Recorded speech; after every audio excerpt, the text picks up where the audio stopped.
Semifinal मध्ये प्रवेश करत जी बालयुवक बैसारी आणि जय हनुमान असे दोन संघ मात्र अर्थात सेमीफायनल मध्ये पात्र ठरलेले आहेत आणि आता मात्र मैदान क्रमांक 1 असेल किंवा मैदान क्रमांक 2 असेल या दोन मैदानांमधून मात्र अजून दोन सामने सेमीफायनल मध्ये दाखल होणार आहेत। इकडे मात्र 4-5 असा गुणफलक या ठिकाणी असताना सुयोग सालावकर चढाईसाठी येत असताना तर तिकडे मात्र मैदान क्रमांक 2 वर देखील दिबलान आणि प्रतिस्पर्धी संघ अशा दोन संघांमधील खेळ सुधारपाडा अशा या दोन संघांमधील खेळ मात्र जय हनुमान सरी हा संघ देखील पात्र ठरलाय।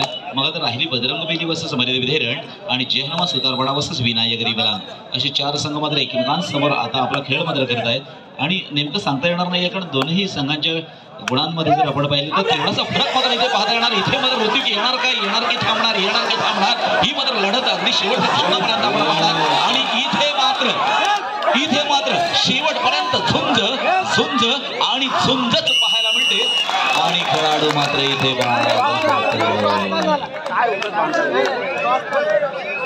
एक झुंजार खेळी बजरंग बेली संघानं देखील त्या ठिकाणी आपली जिद्द सोडली नाही आणि शेवटपर्यंत त्या ठिकाणी झुंजत राहिला आणि अर्थातच यश मात्र प्राप्त केलं।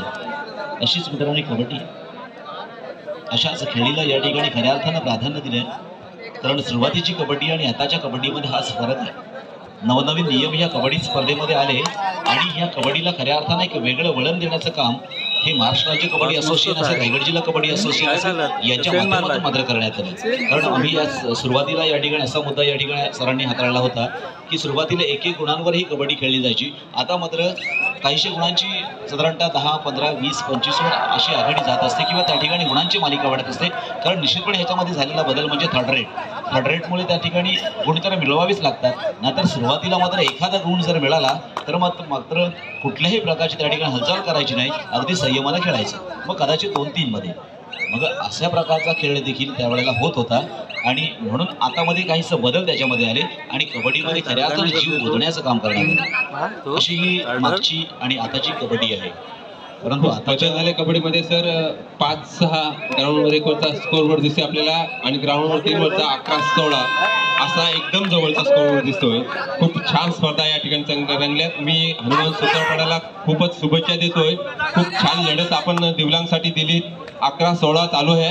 कोण 11 आहे कोण 16 आहे मला माहिती नाही मात्र दिव्यांग विरुद्ध सुतारपाडा चालू आहे। खूप छान लढतीसाठी मी पुन्हा एकदा हनुमान रेडचं या ठिकाणी मनापासून समाधान मानतोय।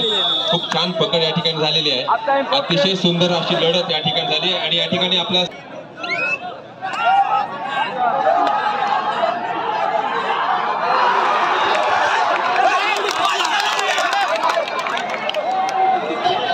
तिकडे मात्र काहीसा वेगळा निर्णय मात्र काय प्रकार झाला बघा जरा। विनायक दिवलान जिंकलाय सुतारपाडा जिंकलाय मला काही समजत नाहीये बघा। दोन्ही संघ हात उंच करतायत। 15-18 अशी आघाडी दिसते त्या ठिकाणी या ठिकाणी 7-5 मैदान क्रमांक 2-3 एक काहीतरी वेगळा खेळ मात्र त्या ठिकाणी होत असताना पाहतोय अर्थात स्कोरबोर्ड मात्र काही 15-18 त्या ठिकाणी दाखवतोय। चला सेमीफायनलचा पहिला सामना बालयुवक पेसारी वर्सेस जय हनुमान सरी आपण मैदान क्रमांक 2 वर चला आणि त्यानंतर लगेचच सेमीफायनलचा दुसरा सामना मैदान क्रमांक 1 वरील विजयी संघ आपण जागेवर थांबायचा आहे त्यांच्याबरोबर खेळण्यासाठी मैदान क्रमांक 3 वरील संघ त्या ठिकाणी येतील। चला मैदान क्रमांक 2 साठी हजर व्हायचं आहे। बालयुवक पेसारी वर्सेस जय हनुमान सरी दोनही संघांना मैदान क्रमांक 2 चा ताबा घ्या प्लीज। 17-18 म्हणजे नाममात्र एका गुणानं संघ मात्र विजयी होतोय। चला बालयुवक पेसारी वर्सेस जय हनुमान सरी आपण मैदान क्रमांक 2 कडे चला। सेमीफायनलचा पहिला सामना मात्र या ठिकाणी खेळला जातोय तर सेमीफायनलचा दुसरा सामना मैदान क्रमांक 1 वरील विजयी संघ त्याच्याबरोबर प्रतिस्पर्धी संघ असेल मैदान क्रमांक 3 वरील विजयी संघ। ग्राउंड 3 वरील निकाल द्या आमच्याकडे। ग्राउंड नंबर 3 आमच्याकडे निकाल येऊ द्या लवकर। हो 100% जाऊ पण तत्पूर्वी आमच्या सरांनी पुकारलेलं आहे बालयुवक पेलारी ग्राउंड नंबर 1 वर मात्र 7-5 अशी लढत आपल्याला या दोन्ही संघाच्या संघनायकांनी आपला संघ घेऊन मैदान क्रमांक 2 वर हजर व्हायचं आहे। मला वाटतं आम्ही बोलता बोलता आमच्या हातात माई काहीतरी आम्हाला झोप येते. रसिक प्रेक्षकांचे काय हाल असतील. आपण 7 जण इथे या, 2 मिळून 14 जण इथे या आणि जय हनुमान सरी बालयोग पेदारी आपण मैदान क्रमांक 2चा ताबा घ्यायचा आहे. मला वाटतं सकाळचे 4:30 वाजायला आलेले आहेत. खरोखरच आमचा उद्देश काय होता आणि झालं काय आता बोलून काय फायदा नाही, पण तरी पण आपण थोडा करा जेणेकरून आपल्याला 6च्या आत तरी ही स्पर्धा पार पाडता येईल. सर बरोबर ना, म्हणजे 6च्या आत तरी आपल्याला फायनल बघता येईल. आपल्या रसिक प्रेक्षकांना किती रसिक प्रेक्षक आहेत म्हणतो ते नरेश मामांनी खूप सुंदर या ठिकाणी आयोजन केले. पंचांची व्यवस्था आमच्यासाठी दिली. नरेश मामा खूपच सुंदर सामने पार पाडलेत. आपण उशिराने सामने सुरू झालेत पण लवकरात लवकर सामने पार पाडतायत. कोईलकर सर आपण सकाळी पहाटे 7 पर्यंत सामने पार पाडतो बघतोय ना पण आपण अजून 4:30 वाजले पण आपण 5च्या आतमध्ये किंवा 5:30च्या आतमध्ये हे सामने पुरे करतो. नरेश मामांचं योगदान या ठिकाणी चांगलं झाले आपल्यासाठी आणि 4ही ग्राउंडवर आपल्या 3ही ग्राउंडवर पंचांची व्यवस्था व्यवस्थित त्या ठिकाणी केलेली आहे. अतिशय सुंदर आणि ग्राउंड नंबर 1 वर मात्र 9-6 अशी लढत या ठिकाणी आपल्याला पाहायला दिसते. ग्राउंड नंबर 1 आणि 2 आपण ओळीनं सुरू करतोय. दोन्ही संघांसाठी विश्रांतीचा वेळ देतो आपण फक्त 5 मिनिटांसाठी. विजयी संघ बक्षीस पात्र होतील याची सगळ्यांना माहिती आहेच. पुन्हा एकदा मर्दी धोरण विरुद्ध जयवैजन बेली यांच्यामध्ये चालू झालेला ग्राउंड नंबर 3 वर सुरू झालेला सामना होता दिवलांग विरुद्ध सुतारपाडा. यामध्ये दिवलांग संघ 2 गण विजयी झाला. धन्यवाद दोन्ही संघाचं अभिनंदन.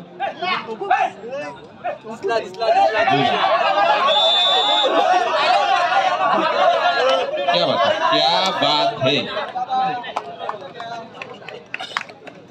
अतिशय सुंदर अशी पकड मर्दी धोरणकडनं होते आणि जय बजरंग बेली हा संघ 13-6 असा गुणफलक आपल्याला दिसतोय. 13-6 असा दिसतोय आपल्याला.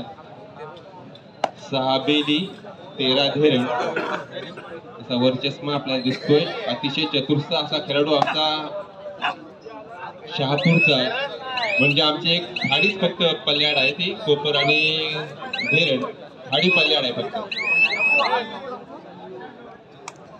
हा धैरणचा झेंडा आटकेपार नेण्याचा प्रयत्न खूप चालला आहे. त्याचं नाव मला माहिती नाही. ऋतिक पाटील आपल्या संघाचा झेंडा आटकेपार नेण्याचा खूप सुंदर अतिशय सुंदर प्रकट झाले. हो क्या बात है. 14-6 असा आपल्याला दिसतोय.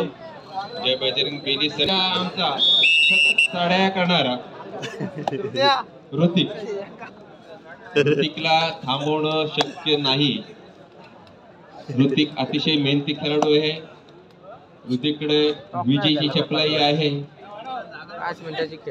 विजयी वाऱ्याच्या चपलाईने पळतोय. सुंदर चढाई बादर मागे परततोय. पुन्हा एकदा अतिशय सुंदर 22 नंबरची जर्सी परिधान केलेला खेळाडू ऋतिक 14-6 आघाडी घेऊन पुन्हा एकदा उंच पुरा असा सुजित पाटील. हो क्या बात आहे. सुजितला डॅशिंग करणं साधी गोष्ट नाही. सुजित मागे मात्र दिसत नाहीये की मैदानाची कुठेतरी दुरुस्ती करण्यासाठी. तर नक्कीच प्रश्न बरोबर होता कारण अशा वेळेला गरज असते परंतु तेवढ्या आत्मीयतेने बनवलेली मैदान आहे कारण त्याची गरजच लागणार नाही हा मात्र विश्वास होता. हा मात्र कॉन्फिडन्स होता. बंडू काका नक्कीच आपला प्रश्न बरोबर होता परंतु त्याचं उत्तर देखील तुम्ही दिलेलं कारण तुम्ही त्याच्यामध्ये जीव ओतून काम केलं. मनापासून केलेली कोणतीही गोष्ट असेल तर ती खरं तर शेवटपर्यंत टिकते. अगदी बरोबर कोईलकर सर बोललात की खूपच छान मैदान या ठिकाणी बनवलेत आणि कुठल्याही प्रकारचा आपल्याला तिथे ट्रीटमेंट घेता आली नाही किंवा दुरुस्ती करायला लागलं नाही कारण का खरोखरच तंदुरुस्त अशी मैदान या ठिकाणी प्रो कबड्डीला लाजवतील अशी मैदान आपण फक्त एंट्रन्स पण बघितलात. आपण कबड्डीचे खेळाडू येताना दिसतायत आल्यानंतर आपल्या टीव्हीला दिसतायत की कुठला संघ आलाय कुठला संघ जातोय आणि एंट्रन्स पण तसा दिसलाय आणि कबड्डीची व्यवस्था पण त्या ठिकाणी रमाकांत पाटील यांच्या अध्यक्षतेखाली आपण बघतोय. खूप छान व्यवस्था या ठिकाणी केली आणि खूप छान या ठिकाणी 14-8 असा गुणफलक दिसतोय. धैरण विरुद्ध जयबेली संघ यांच्यामध्ये. सर आमची मैदानं अशी नसतात, जसे प्रो ग्राउंड असतात सर्व मॅटवर खेळतो तशीच नेहमी आमचे ग्राउंड्स असतात. जशी हिरवळ सर्व सदस्यांचा मी या ठिकाणी आभार मानतो. सुंदर अशी मैदाने केलीत, कारण का संजय कोळीकर सर अखंड रायगड जिल्ह्यामध्ये कबड्डीचे सामने पाहत असतात. त्यांना माहिती आहे कबड्डीचे सामने कसे होतात, कबड्डीचे स्पर्धा कशा होतात आणि ग्राउंड कसे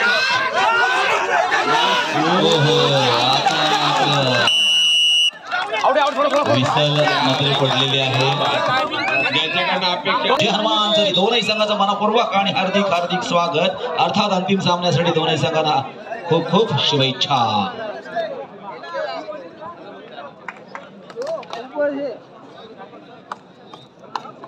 रमाकांत पाटील सर आपण स्टेजकडे या. रमाकांत पाटील, नितीन थळे, रमाकांत पाटील आपण स्टेजकडे चला. रमाकांत पाटील, नितीन थळे आपण स्टेजकडे चला.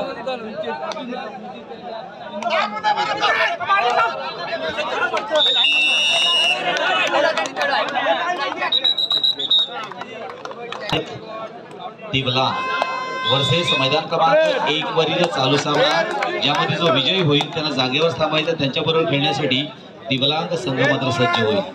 संपूर्ण कबड्डी स्पर्धेमध्ये अनेकांचं योगदान महत्त्वपूर्ण ठरलं. आदरणीय रमाकांत पाटील सर यांना देखील खूप मेहनत अर्थात या कबड्डीसाठी